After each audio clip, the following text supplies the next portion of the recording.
Boa noite. O Canal Livre está no ar. No programa desta noite, atendendo aos inúmeros pedidos dos nossos telespectadores, nós estamos recebendo novamente o meteorologista Luiz Carlos Molion. Ele é professor de climatologia e mudanças climáticas da Universidade Federal de Alagoas. Com mais de 40 anos de experiência em estudos do clima e pós-doutorado em meteorologia, o professor Luiz Carlos Molion é representante da América Latina na Organização Meteorológica Mundial. Nós vamos debater o que é fato e o que é mito nas histórias das transformações do clima no planeta. E a polêmica também sobre a real participação do homem nesse processo. Vamos falar das possíveis explicações para as chuvas que vêm castigando parte do país nas últimas semanas e ainda sobre a onda de frio que assola o norte da Europa, os Estados Unidos e a China. Também aqui comigo na bancada para a entrevista desta noite, os jornalistas Fernando Mitre e Sandro Barbosa. Chuva forte, alagamentos, cidades inteiras destruídas, frio recorde na Europa. O clima foi notícia no mundo nessa primeira semana do ano. As mudanças no clima podem acontecer mais rápido do que imaginamos. Pela manhã sol, céu limpo. Pouco tempo depois, as nuvens vão ficando cada vez mais carregadas. E aí vem a chuva, muita chuva.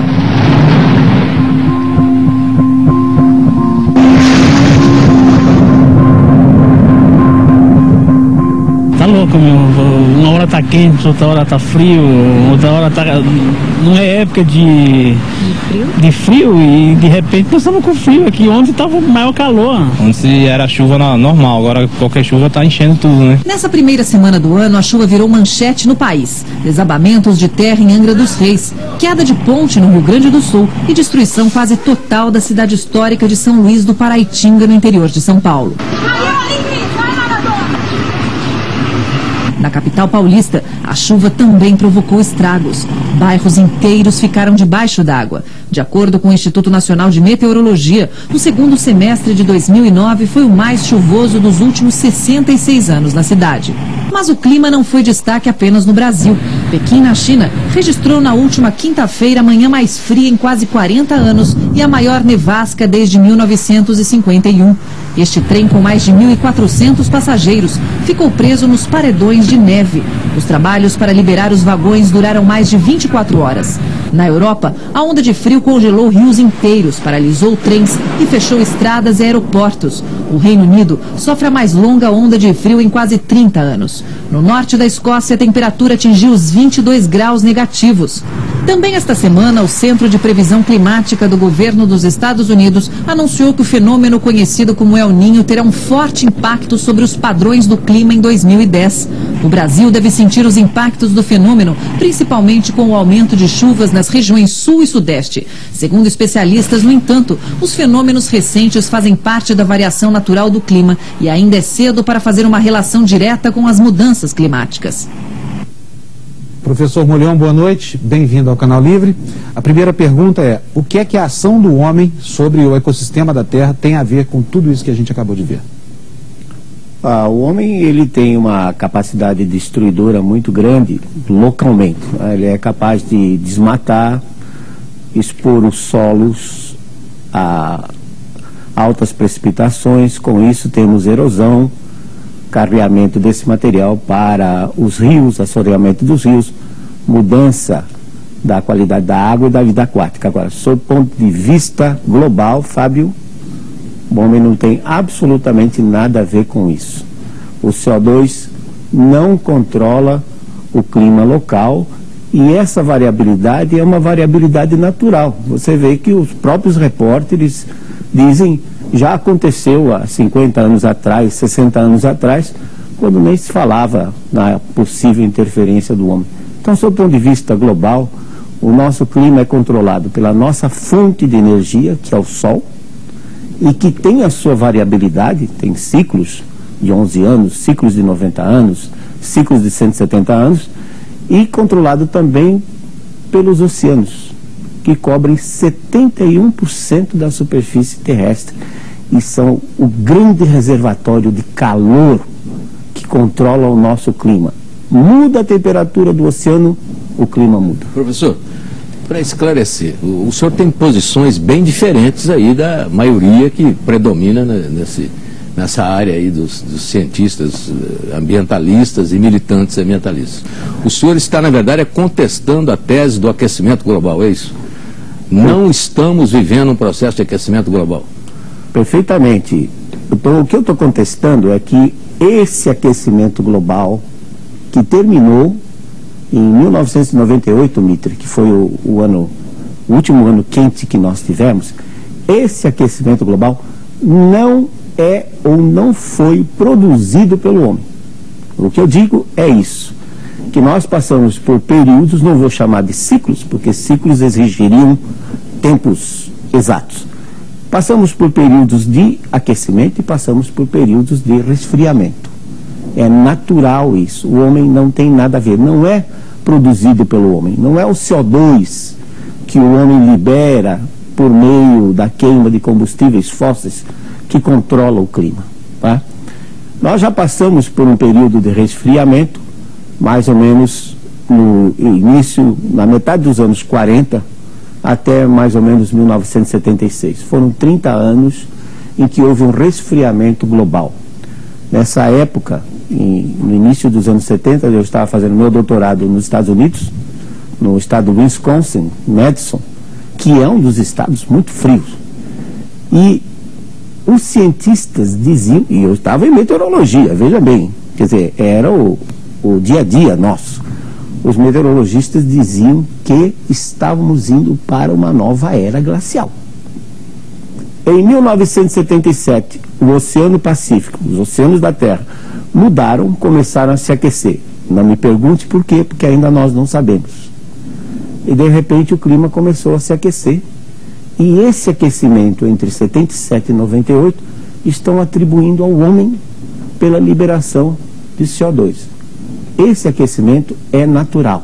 Ele terminou em 98 e a partir de 99 nós já começamos a perceber um resfriamento global que deve durar pelos próximos 20 anos. Aquele aquecimento, então, o CO2 não tem nada a ver com ele? Absolutamente. Nós temos registros, Mitre, já de chamado paleoclima, de épocas passadas, que mostra, por exemplo, existe um artigo publicado na revista Nature, que é uma revista famosa, agora de novembro, em que os pesquisadores mostram que na Antártica, os últimos 3 interglaciais, há 130 mil, 240 mil anos atrás, 360 mil anos atrás, esses 3 últimos interglaciais foram 6 a 10 graus centígrados mais quentes do que o presente.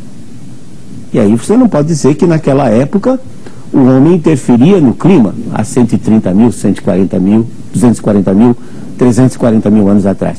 E segundo as amostras dos cilindros de gelo, a concentração de CO2 era 30% menor do que hoje. Então, se hoje o CO2 está elevado e as temperaturas são mais baixas do que já ocorreram, claro está que o CO2 não controla o clima global. E nós temos visto isso. Por exemplo, esse período que eu mencionei para você, pós-guerra, 1946 até 1976, logo depois da guerra houve um boom, não é? Uma explosão. A indústria começou a produzir mais e, consequentemente, precisou de mais energia, mais queima, mais liberação de CO2. E o que aconteceu? Houve um resfriamento global até 1976. Portanto, o CO2, na realidade, ele é um produto, ele é uma resposta. Aquece primeiro e depois o CO2 aumenta. E o grande controlador do CO2 na nossa atmosfera são os oceanos, que têm 60 vezes mais carbono do que existe na atmosfera. Professor, não há então essa relação entre o gás carbônico e o aumento da temperatura na Terra. Agora, há uma questão do gás metano. Qualquer ambientalista vai dizer, olha, a produção de gado excessiva no planeta está causando problemas para o planeta. Até que ponto a criação de gado é um problema na produção de gás metano no planeta? Está bem lembrado, Sam, porque o metano é considerado um gás 21 vezes mais poderoso do que o CO2, no que se refere ao aquecimento do planeta. O que nós verificamos? O metano ele é resultante da fermentação anaeróbia da matéria vegetal. Por exemplo, os arrozais. Colhe-se o arroz e deixa a planta imersa na água e ela começa a entrar em estado de putrefação.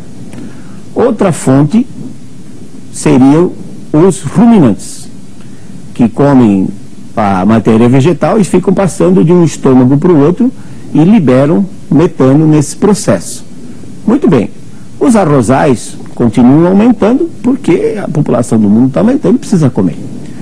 E os ruminantes, nós temos estatísticas melhores, mostram que eles estão aumentando 17 milhões de cabeças por ano. O Brasil já passou dos 200 milhões de cabeças.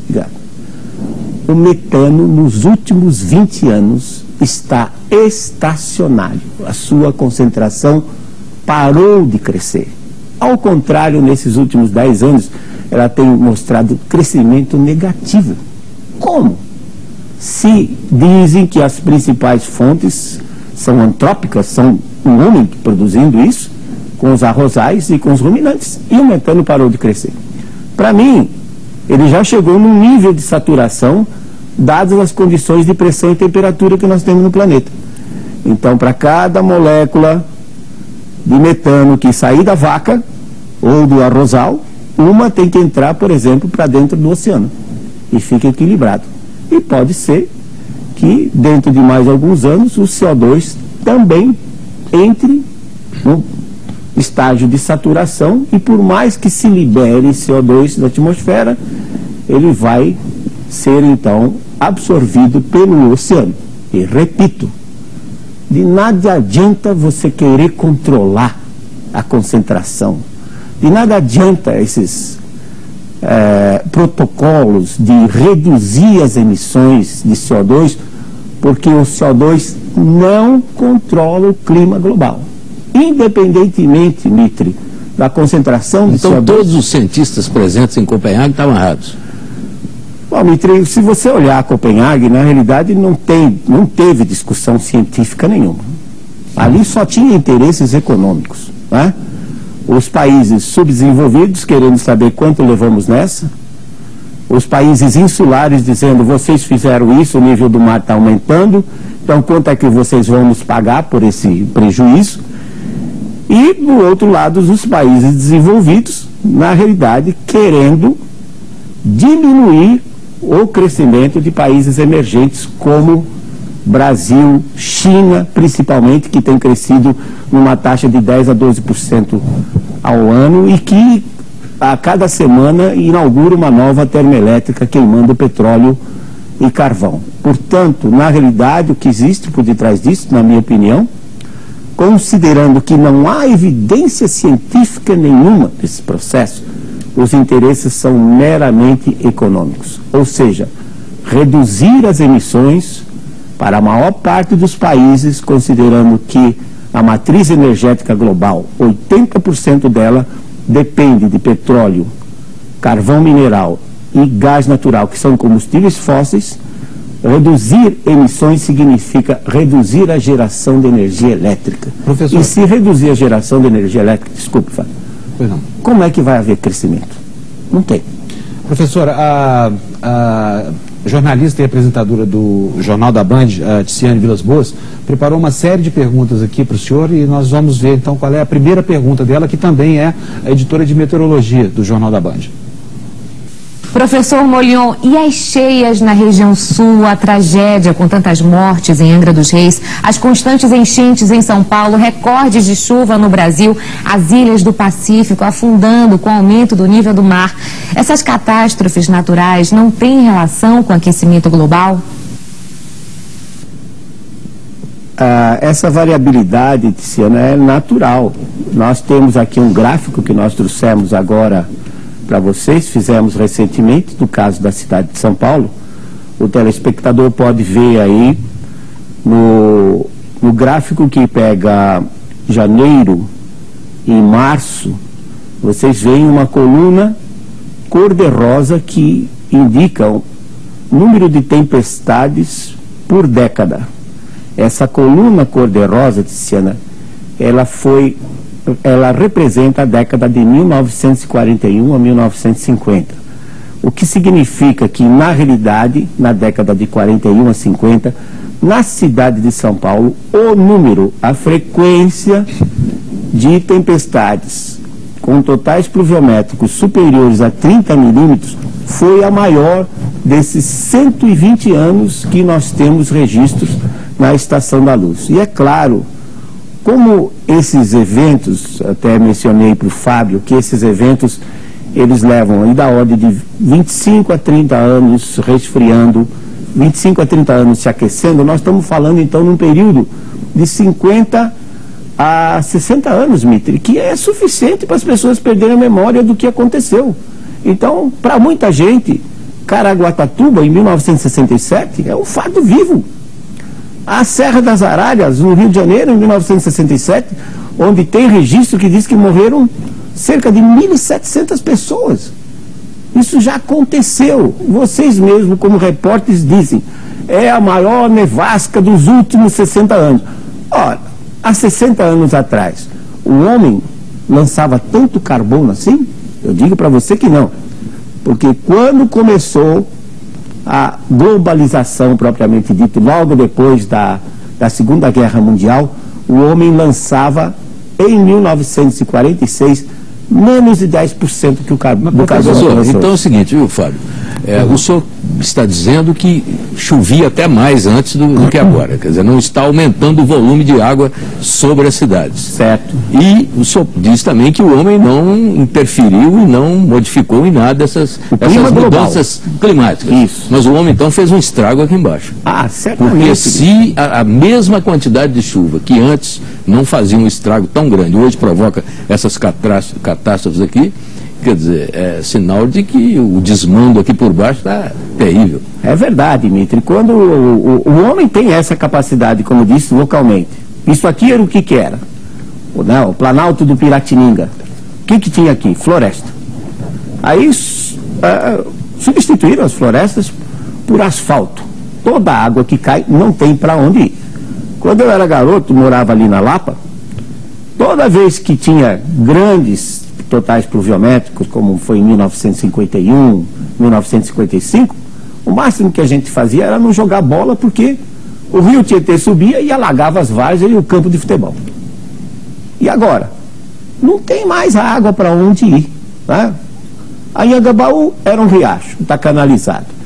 O outro riacho ali na 23 de maio está canalizado. Quer dizer, no momento que o homem impermeabiliza a superfície, essa mesma chuva que caiu em 1943 vai produzir um estrago muito maior agora. Para o telespectador se posicionar, cada milímetro, quando a gente diz assim, no caso aí as chuvas do gráfico são superiores a 30 milímetros no total. Cada milímetro corresponde a 1 litro de água por cada metro quadrado. Então, fizemos o piscinão de Aricanduva. Vai resolver o problema? Claro que não, porque se der uma chuva de 100 milímetros, que é fácil acontecer aqui, basta 5 quilômetros quadrados da cidade de São Paulo para encher Aricanduva.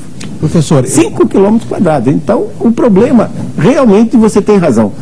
O homem tem essa capacidade de, ao mudar o meio ambiente, particularmente o solo e floresta, de evitar ou impedir que haja infiltração, e com isso nós temos esses desastres. Quer dizer, desastres como Angra dos Reis já ocorreram antes, e São Paulo vai continuar. E se a minha hipótese estiver correta, como os próximos 20 anos nós vamos ter um resfriamento global, esse número de eventos vai ser mais frequente, porque nós vimos isso, foram mais frequentes durante o período frio de 47 a 76. Eu vou mostrar para o senhor agora, mostrar para os telespectadores o outro lado da visão teórica e através da opinião de uma das mais importantes autoridades em meio ambiente do Brasil, que é o físico José Goldenberg. Tudo indica que nas próximas décadas nós vamos ter um aquecimento gradual da atmosfera, e como mais energia estará concentrada na atmosfera, o que se espera é que isso se reflita em eventos climáticos extremos. tais como grandes precipitações de chuva, ou secas, dependendo do lugar. Ou seja, o aquecimento da Terra vai implicar em mudanças de clima. As provas concretas se manifestam através de medidas, quer dizer, a gente mede a temperatura com termômetros, a gente mede o nível do mar, porque uma das consequências do aquecimento da atmosfera e dos oceanos é que o nível do mar sobe. O nível do mar está subindo aproximadamente 1 centímetro por cada década. Cada 10 anos ele sobe 1 centímetro. Além disso, as geleiras na Europa estão diminuindo de tamanho e a cobertura de gelo da Antártica, no Polo Norte, efetivamente está diminuindo de uma forma dramática. Antigamente as mudanças se deviam a fatores geológicos. Por exemplo, a mudança da posição da Terra na sua órbita em torno do Sol. Isso existe, isso muda a temperatura da Terra também. Quer dizer, acontece que agora nós temos um fator novo, que é a ação do homem. Essa é nova. A ação do homem só se fez sentir nos últimos 100, 150 anos. E ela é muito rápida, muito mais rápida do que as mudanças que ocorreram em épocas geológicas. O homem está jogando o carbono que estava armazenado debaixo da Terra na atmosfera. Ou seja, a quantidade de carbono na atmosfera está aumentando. E se a quantidade de carbono aumenta, isso faz com que a temperatura da atmosfera aumente também. Bem, professor, tudo que o professor Gonderberg disse representa o contrário do que o senhor pensa e representa também o que pensa a maioria dos cientistas aí envolvidos nessa discussão. Mas eu queria destacar 2 pontos que ele coloca. Primeiro, as geleiras, que estão diminuindo a olhos vistos, porque tem imagem mostrando as geleiras se dissolvendo, não é? E segundo, a questão dos oceanos. Ele diz que os oceanos estão subindo 1 milímetro por década, 1 centímetro por década, 1 centímetro por década. Eu achei até um pouco demais, e se fizer a conta vai dar uma coisa louca. Mas de qualquer maneira são essas 2 questões que eu queria que o senhor comentasse. Muito bem, Mitri. Na realidade, as geleiras que foram mostradas principalmente nesses últimos meses são as do Ártico, né? Do hemisfério norte, o Mar Ártico. Claramente está comprovado de que na Antártica o gelo tem aumentado desde que se tem medições lá dos anos 50 para cá. Na realidade, o gelo na Antártica tem aumentado. O que acontece com as geleiras do Ártico? Também é um fenômeno perfeitamente natural. Já temos registro de expedições em 1922, 1923, que foram olhar por que as geleiras tinham derretido. Temos fotos de submarinos, de navios, entre 1938 e 1942, quando o Ártico teve um derretimento muito maior do que agora. E, ultimamente, 2007 atingiu um mínimo de extensão do gelo. Houve um encolhimento do gelo da ordem de 3 milhões de quilômetros quadrados, mas agora os dados de setembro de 2009 já mostram a recuperação com um gelo até mais extenso do que estava em 2005. Isso é devido a um ciclo lunar de 18,6 anos, em que a órbita da Lua vai fazendo uma precessão, uma espécie de um movimento como um peão, em torno da Terra. Quando ela está no seu máximo, que foi agora 2005 a 2007, os oceanos tropicais, até mais ou menos 40 graus norte de latitude, 40 graus sul, eles ficam um pouco mais elevados, não 1 centímetro. Eles chegam a ficar 10, 12 centímetros mais elevados do que os oceanos do Ártico. O resultado é que esse desnível provocado pela ação da Lua faz com que as correntes oceânicas se acelerem um pouquinho, leve mais calor dos trópicos para dentro do Ártico. Então, Mitri, a água relativamente mais quente, da ordem de meio grau a 1 grau, ela entra por baixo do gelo e derrete a base do gelo. Todo mundo sabe que no iceberg, 1/10 fica para fora e os 9/10 ficam para dentro, sustentando a ponta do iceberg. Se a água mais quente entra embaixo, derrete a base, já não temos mais aqueles 90%, e quem está vendo de cima vê a geleira cair, mas na realidade o derretimento é na sua base. E gelo flutuante não aumenta nível do mar. O telespectador pode fazer um experimento, pegar um copo, encher até a boca, colocar um cubo de gelo, vai derramar um pouquinho, porque é aqueles 90% do volume do gelo, mas depois, no momento que o gelo derreter, não cai uma gota fora. Em 1841, o capitão James Clark Ross, foi um explorador da Antártica e da Austrália, deixou uma marca na Tasmânia, na rocha, e onde estava o nível do mar? 1841. 170 anos depois, o mar está na mesma marquinha.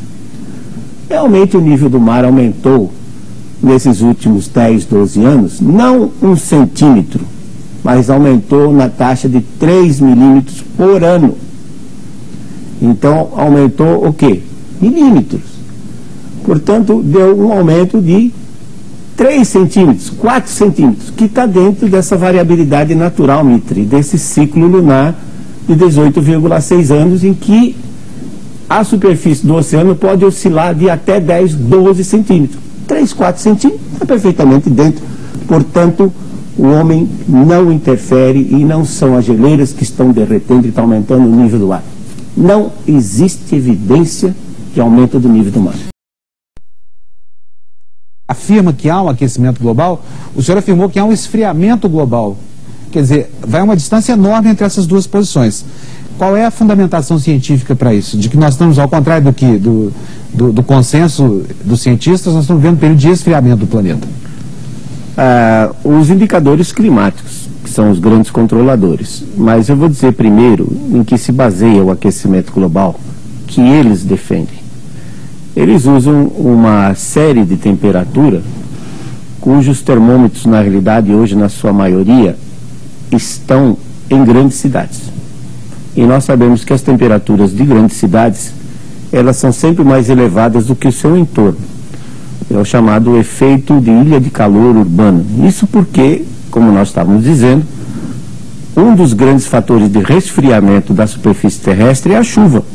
Chove, a água evapora e no processo de evaporação retira, rouba da superfície uma quantidade enorme de calor. Mas se numa cidade a água cai, escorre e vai embora, numa cidade não tem água para evaporar e o resultado, aquela mesma radiação que chega do sol, aumenta a temperatura, porque não é usada para evaporar água. Se o termômetro está nessa cidade, então claramente ele vai, ao longo do tempo, à medida que a urbanização vai aumentando, ele vai mostrar um aumento de temperatura que é local e não global, Fábio. Isso é muito importante. É local e não global. Agora, se eu faço uma média desses termômetros, é claro que eles vão mostrar o aumento da temperatura, principalmente se termômetros, por exemplo, são retirados de regiões frias. A Rússia, depois daquela abertura econômica, Mitri, o que eles fizeram, eles acabaram com muitas das estações meteorológicas que existiam, por exemplo, na Sibéria, que sempre contribui com temperaturas baixas.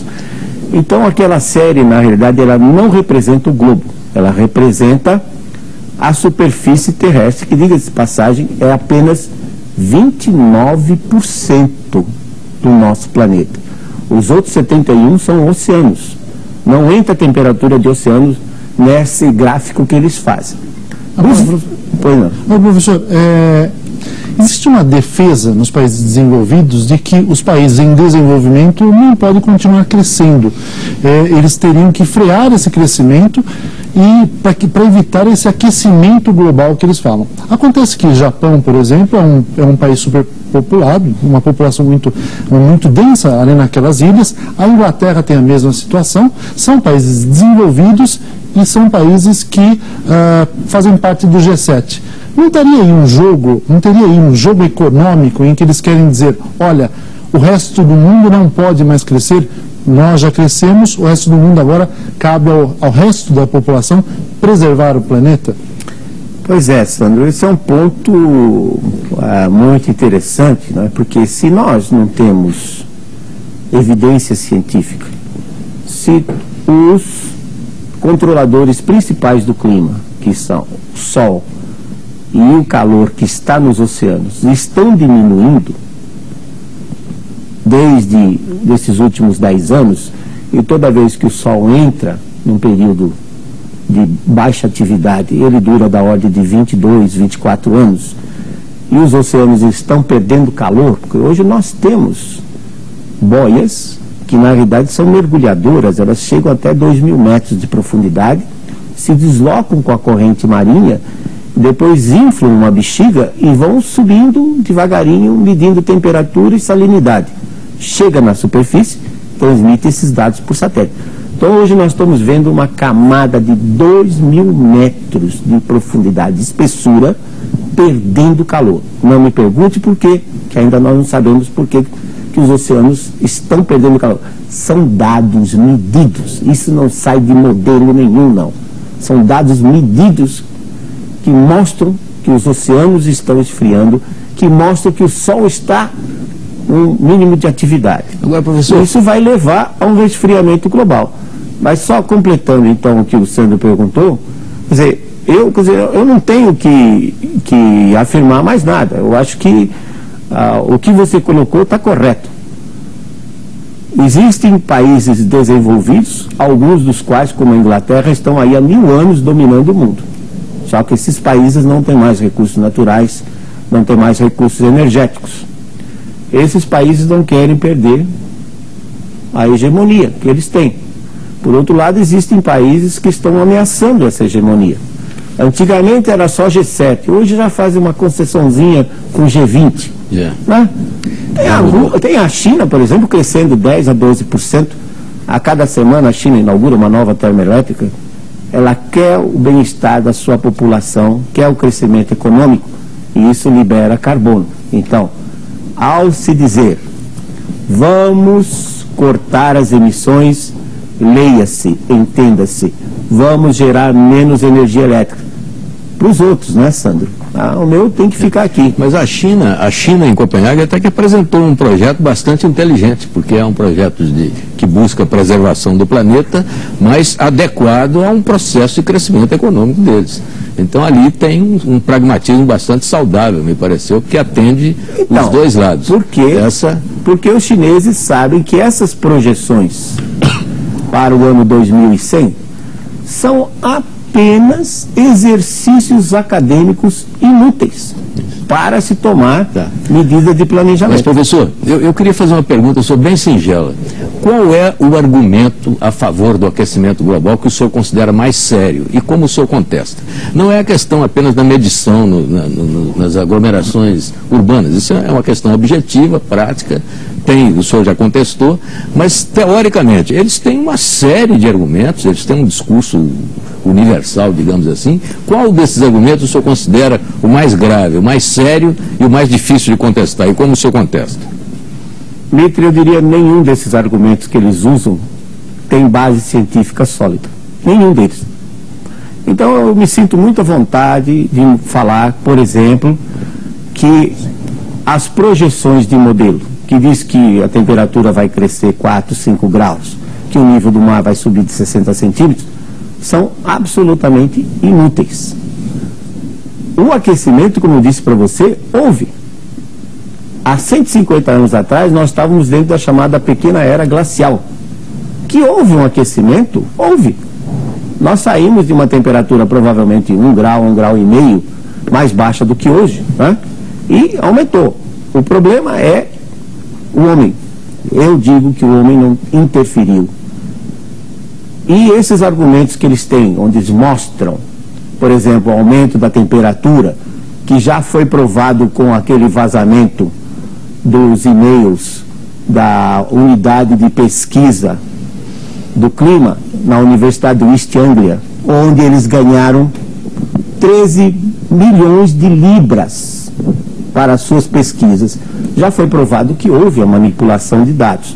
Então, se o único argumento que eles têm é uma curvinha que mostra que a temperatura está aumentando, e essa curvinha eles não dizem como conseguiram, então, sob o ponto de vista científico, ela não pode ser considerada, porque nenhum cientista vai poder replicar conseguir o mesmo resultado deles.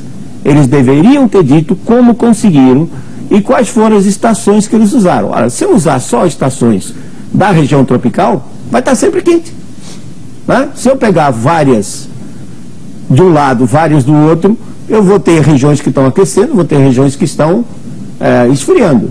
Então, o que acontece é como foi feito. Eles não têm argumento. Se modelo climático fosse bom, modelo climático conseguiria, entre aspas, prever o passado. Ou seja, ele conseguiria reproduzir o clima passado. Não consegue. Qual é a confiabilidade que nós temos que as projeções que são feitas por esses modelos vão ser acertadas, se eles não conseguiram reproduzir o clima passado? Então eles não têm argumento. Não existe evidência nenhuma de que o nível do mar está aumentando. As geleiras estão no Ártico, elas se reduziram por conta desse ciclo lunar e já aconteceram outras vezes.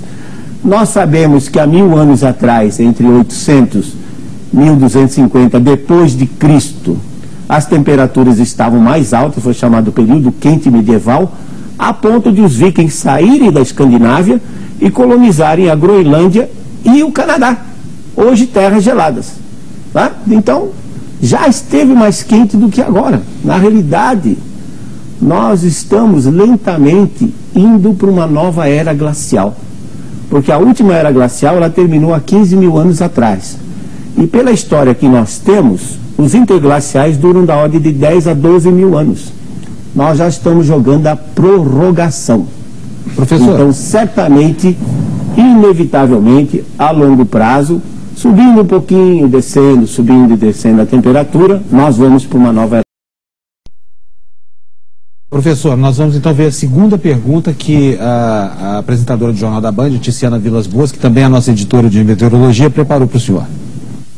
Agora eu queria saber sobre os efeitos para o planeta do resfriamento da Terra, porque eu imagino que seja tão maléfico para o clima, principalmente para a agricultura, quanto o aquecimento, já que o regime de chuvas seria totalmente modificado. Para chover, precisa de calor e umidade.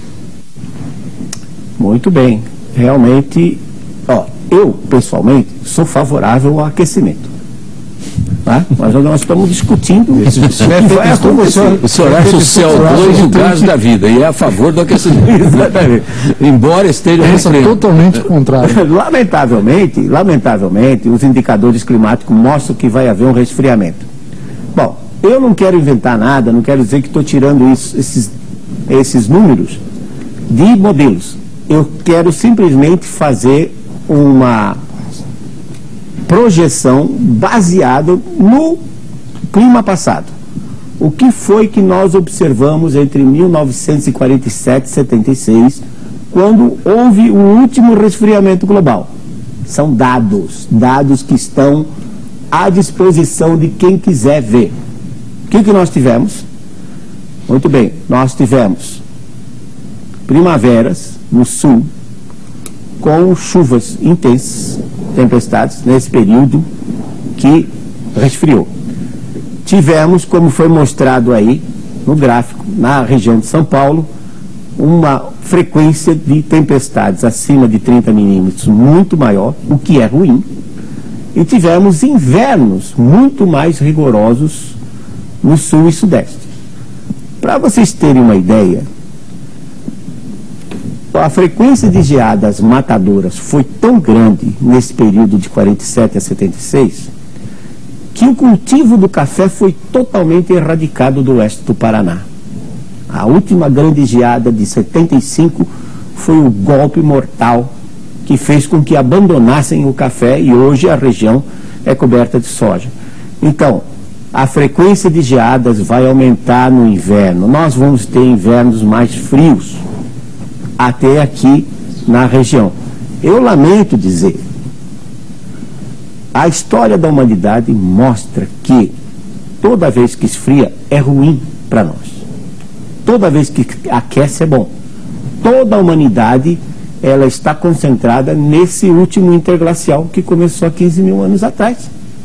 Então o resfriamento é muito ruim. Por exemplo, no ano passado, no inverno do ano passado, na Inglaterra, simplesmente 23.700 pensionistas deixaram de receber a sua aposentadoria. Por quê? Morreram por causa do frio. Vocês viram agora, recentemente, na Polônia, mais de 120 mortes, mais de 60 mortes na Índia. Quer dizer, o frio é muito ruim. Eu gostaria imensamente, Mitri, que aquecesse, mas lamentavelmente todos os indicadores levam resfriamento, o que é ruim para a sociedade e para a economia. E nós não estamos nos preparando para isso. Esse que é o ponto principal. O Canal Livre vai fazer mais uma parada, rapidinho, a gente volta daqui a pouco, logo depois do intervalo.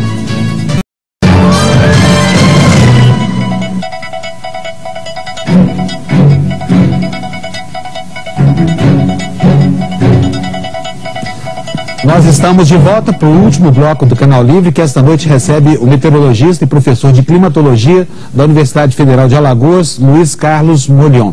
Professor, nós mostramos agora há pouco o físico José Goldenberg e antes de seguir com a entrevista, eu vou mostrar para o senhor alguém que pensa mais ou menos como o senhor, é um especialista de uma outra área também ligada ao clima hoje, bastante vinculada. É o engenheiro agrícola e pesquisador da Embrapa, de monitoramento por satélite, Evaristo Eduardo de Miranda. Ele também deixa uma pergunta para o senhor.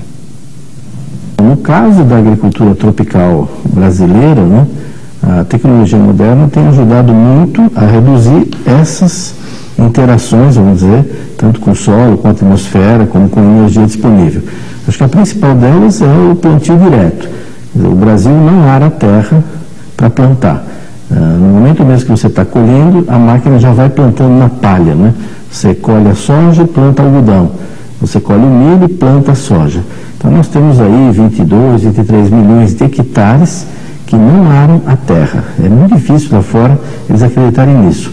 A aração é a atividade que mais consome combustível, mais consome diesel na agricultura. Normalmente a aração, num sistema de produção de cultura anual, consome 46%, 47%, quase metade do diesel é usado arando a terra. Quando você deixa de arar a terra, você já reduz pela metade as emissões de diesel da agricultura. E além disso, acumula matéria orgânica no solo. O solo vai se enriquecendo em matéria orgânica, então vai retirando o carbono da atmosfera. Esse é um exemplo. O Brasil tem uma posição muito privilegiada, né? Primeiro porque é um país que tem 46% da sua matriz energética feita de energia renovável. A média mundial é 12, 13 e a média dos países desenvolvidos é 6. Quer dizer, 94% da energia que eles usam não é renovável. Quer dizer, causam emissões. No caso do Brasil, 46%, 47% é renovável. E a agricultura contribui com praticamente 29% desses 46%.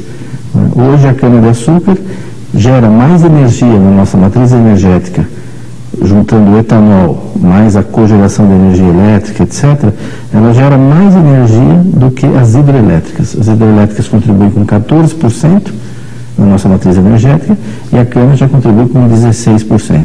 No caso do agronegócio brasileiro, eu creio que ele tem uma participação na emissão dos gases de efeito estufa, não há dúvida alguma quanto a isso, mas ele também é responsável por uma grande redução na emissão desses gases.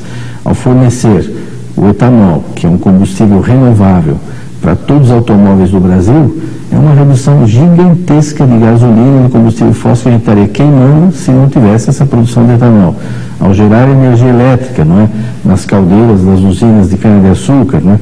Bom, Leon, está sendo divulgado neste final de semana, nesses dias, o resultado de todo um estudo científico feito pelos pesquisadores brasileiros que estão lá na base de Comandante Ferraz, na Antártica.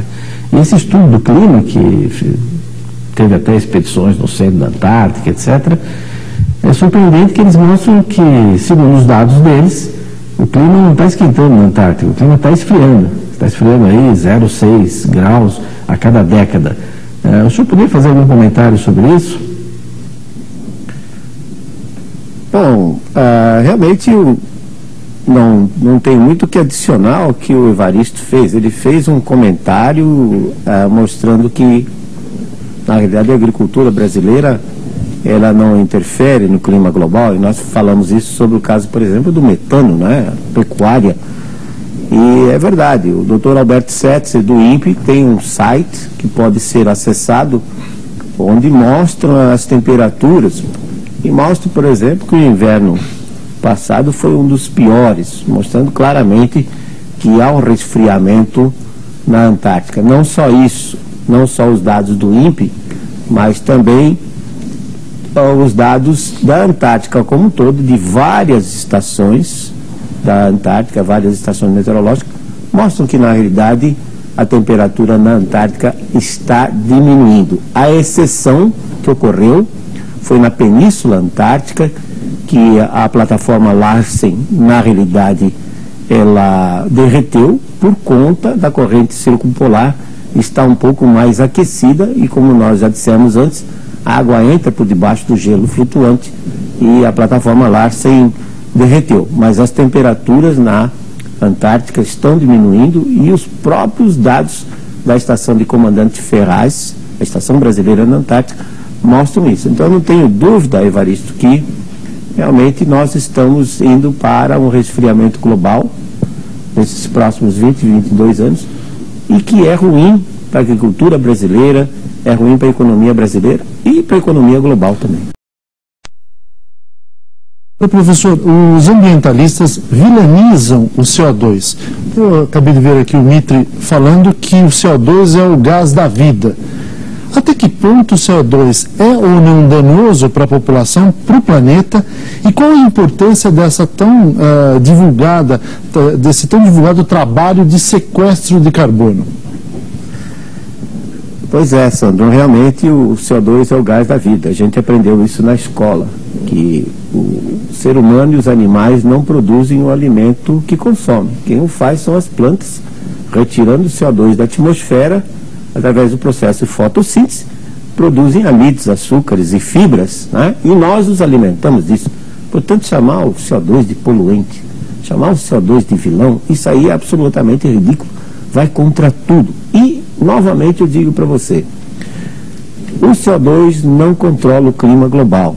Então, sequestro de carbono, que vai implicar em milhões de dólares, redução de carbono, que vai afetar a geração de energia elétrica e vai afetar a economia, principalmente dos países em desenvolvimento, aumentando as desigualdades sociais que existem no mundo, de nada adiantará. Absolutamente nada adiantará. Se tivesse saído alguma meta da COP15, da Conferência de Copenhague, que fosse 20%, 50%, não vai interferir absolutamente na marcha do clima. Vai haver um resfriamento, haja ou não aumento de CO2, porque o CO2 não controla. Então, na minha opinião, Sandro, isso virou apenas uma moeda de troca. Só isso. Quer dizer, conclusão, aquecer ou resfriar é um fenômeno que independe da ação do homem, é isso que o senhor quer dizer? Independe da ação do homem, independe do CO2 e é devido à variação dos grandes controladores climáticos, como o Sol, os oceanos. Não estão sob o controle humano. Que não estão sob o nosso Professor, o senhor fez recentemente uma declaração que me chamou muita atenção. O senhor acha que o Nordeste pode ser o Nordeste brasileiro pode ser transformado num grande pomar. Eu queria que o senhor desse esse caminho. Não só isso, Mitre, como você viu o Evaristo dizer que colhe-se apenas uma safra de soja no Centro-Oeste, quando na realidade nós poderíamos colher pelo menos 2 safras por ano na mesma região, já que nós não temos a limitação de temperatura que os outros países produtores têm no inverno, a temperatura é baixa e não dá para produzir. Nós não temos água na estação seca. Não. Fábio, aí é diferente. Água nós temos. Na sua Brasília não chove de abril a outubro, mas tem água. Tem aquífero Guarani, água subterrânea. Além da água subterrânea, tem grandes rios como Araguaia, como Tocantins. Basta irrigar, Mitre. Esse é o ponto do Nordeste.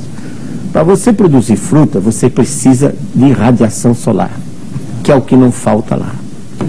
Então, bastaria irrigar.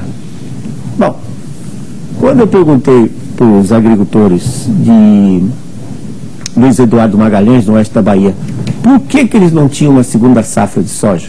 Se tecnicamente era algo inviável. Disseram, não tem porque não tem água. Eu disse, não tem chuva. É verdade, tem água e não tem chuva. Mas por que não irriga? Porque custa caro, a eletricidade é cara, a energia elétrica é cara. Aí eu propus a ele que usássemos energia solar, não a fotovoltaica, que é muito cara, mas a energia solar gerada com concentradores de calha parabólica. Que os raios solares são concentrados num tubo, nesse tubo passa um óleo, chega a 400 graus centígrados, ele entra num trocador de calor, numa caldeira, gera vapor, toca o motor a vapor, e o motor a vapor o gerador. E cada um dimensiona a área coletora da maneira que lhe for apropriada. Essa é a solução para o Nordeste, Dmitry. Nós não precisamos reinventar a roda. A Califórnia chove 200 milímetros por ano. É o maior pomar do mundo. Tem mais de 14 mil quilômetros de canais de irrigação. O Nordeste, você vê o que era Petrolina há 50, 60 anos atrás, Juazeiro, e vê o que é hoje. Está com aviões saindo carregados de frutas dali. Mudou completamente a economia da região. Quando você quer produzir fruta, você reza para não chover. Porque a chuva atrapalha a produção da uva, atrapalha a produção da manga, etc. Nós temos água. Há uns tempos atrás eu reativei uma velha ideia que era ligar o Tocantins com o São Francisco, através do Rio do Sono, que é o afluente do Tocantins, a Lagoa do Varedão e o Rio Preto, o Rio Grande, que deságua ao norte, na cidade de Barra, ao norte de Sobradinho. Fazendo essa interligação entre esses rios, o Tocantins, que é um rio que é 3 vezes mais caudaloso naquela altura do que o São Francisco, poderia funcionar como uma torneira. E nós poderíamos seriamente levar, não é politicamente não, seriamente levar água e transformar o Nordeste, os 800 mil quilômetros quadrados do Nordeste, que é 1/4 da Europa Ocidental, no maior pomar. Basta ter água, irrigação por gotejamento, e a energia sairia de graça com energia solar, com concentradores de calha parabólica. Eu não estou inventando nada, não. Concentradores de calha parabólica já existem desde a década de 80, sendo testados no deserto de Mojave, na Califórnia. Professor, nosso programa infelizmente chegou ao fim e o senhor tem mais um minuto, professor, para suas considerações finais. Muito bem. Então, basta dizer que eventos severos de tempo sempre aconteceram no passado, vão continuar acontecendo, e eles vão ser mais catastróficos à medida que a população cresce. O CO2 não é vilão. O CO2 é o gás da vida. Nós dependemos dele. Os estudos agronômicos mostram que quando você dobra a quantidade de CO2 nos ensaios, a produtividade de milho, soja, até cana-de-açúcar cresce em média de 30% a 50%. Portanto, dizer que o CO2 é poluente é uma grande besteira. E a marcha do clima, ela é controlada por fatores que não são controláveis pelo homem. O CO2 não interfere no clima global. Não quer dizer com isso que nós não devamos conservar o ambiente. À medida que a população cresce, a conservação ambiental é importante, a mudança de hábito de consumo é importante. Se nós pudermos economizar água, energia, tudo isso ajuda a gente a ter uma vida mais fácil. Mas, de qualquer forma, independente se esfrie ou não, a conservação ambiental é importante. Bem, o Canal Livre de hoje fica por aqui. Nós agradecemos, então, a presença do professor Luiz Carlos Molhon no programa. A todos vocês, muito obrigado pela audiência, uma ótima semana e até o domingo que vem. Até lá.